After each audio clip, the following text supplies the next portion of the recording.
In the movie Interstellar, there are two scientists, Amelia and Cooper, that travel to a planet, Miller's planet, for a few hours, leaving a physicist, Romilly, on board an orbiting spacecraft.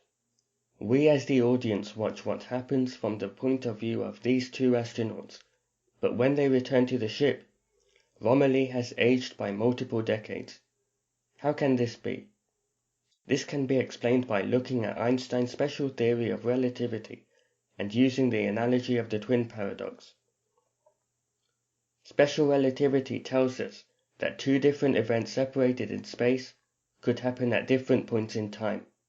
That is to say, that if out of two twins, one stayed on Earth and the other was sent to space in a fast rocket ship, the space traveler would age less than the twin that stays on Earth.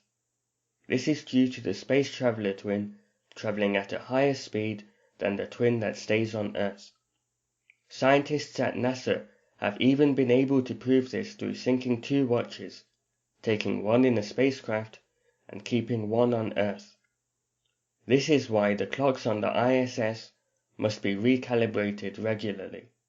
But what happens as the speed of the space traveler increases relative to the twin on Earth? Well, at 90% of the speed of light, the space traveler would experience time at a rate of about 44% of what the twin on Earth experienced. For 99% of the speed of light, that number would be about 14%.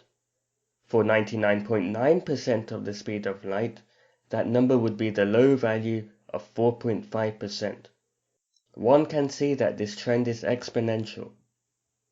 But what happens at the speed of light? Something very interesting happens past this barrier.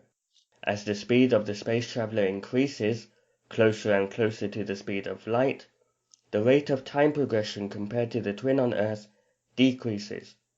Therefore, one can predict that traveling at the speed of light would result in a rate of time progression of 0, meaning that an object traveling at the speed of light would not experience time.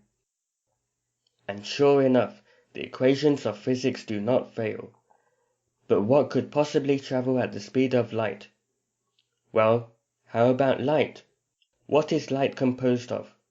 Light is made up of tiny particles, which physicists call photons.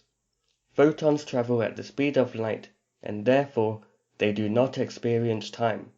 This means that photons are both emitted and absorbed simultaneously with respect to the photon. This means that the light that travels for millions of years from distant galaxies and stars reaches our telescopes on Earth and enters our eyes in but an instant, as experienced by the photon. Isn't that amazing? Interestingly, this can be extended past the speed of light barrier. If an object moves faster than the speed of light, theories suggest that it would experience time in reverse. And, just like the photon, the physical equations still work, allowing for this phenomenon to exist without breaking any laws of physics, as the hypothetical object does not cross the speed of light barrier.